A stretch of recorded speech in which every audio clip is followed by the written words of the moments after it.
പ്രിയമുള്ളവർ, ഇതെന്താണെന്ന് മനസ്സിലായോ? ഇതാണ് ട്രൈക്കോഡെർമ. ഈ ട്രൈക്കോഡെർമ എന്ന് വെച്ചാൽ വളരെ നല്ലൊരു സൂക്ഷ്മാണുക്കളാണ്. നമ്മൾ വാങ്ങിച്ചിട്ട് ഇത് ഉപയോഗിക്കേണ്ട രീതി, കൃഷിക്ക് ഉപയോഗിക്കേണ്ട രീതി ചിലർക്കെല്ലാം അറിയാം.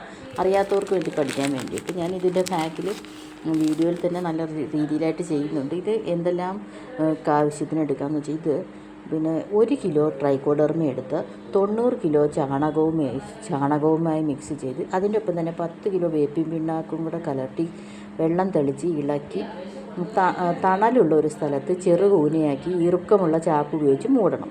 ഒരാഴ്ചയ്ക്ക് ശേഷം മിശ്രിതം വീണ്ടും ഇളക്കി വെള്ളം തെളിച്ച് കൂനയായിട്ട് ഒരാഴ്ച കൂടി മൂടിയിട്ടതിന് ശേഷം ട്രൈക്കോഡെർമ വിറിഡിയെ മണ്ണിൽ ചേർത്ത് ഉപയോഗിക്കാവുന്നു. ഇതിപ്പോൾ നമ്മൾ ഉപയോഗിക്കുകയാണെങ്കിൽ പ്രധാനമായിട്ട് വാഴയുടെ പനാമ വിൽറ്റ്, കുരുമുളകിൻ്റെ ദ്രുതവാട്ടം, കൂടാതെ ഇഞ്ചി, മഞ്ഞൾ എന്നിവയുടെ മൂടുചീയൽ രോഗം, പച്ചക്കറികൾക്ക് ഒരു മൂടുചീയൽ, ഇങ്ങനെയുള്ള ഒരു അസുഖങ്ങളും വരില്ല. കൂടാതെ നമുക്ക് ഇത്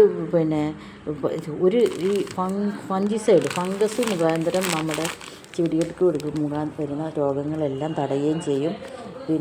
ചെടികൾക്ക് നല്ല ആരോഗ്യം ലഭിക്കുകയും ചെയ്യും. അപ്പോൾ അതുകൊണ്ട് എല്ലാവരും ഈ ട്രൈക്കോഡെർമ എൻട്രിച്ച് ചെയ്തിട്ട് കൃഷിക്ക് ഉപയോഗിക്കും.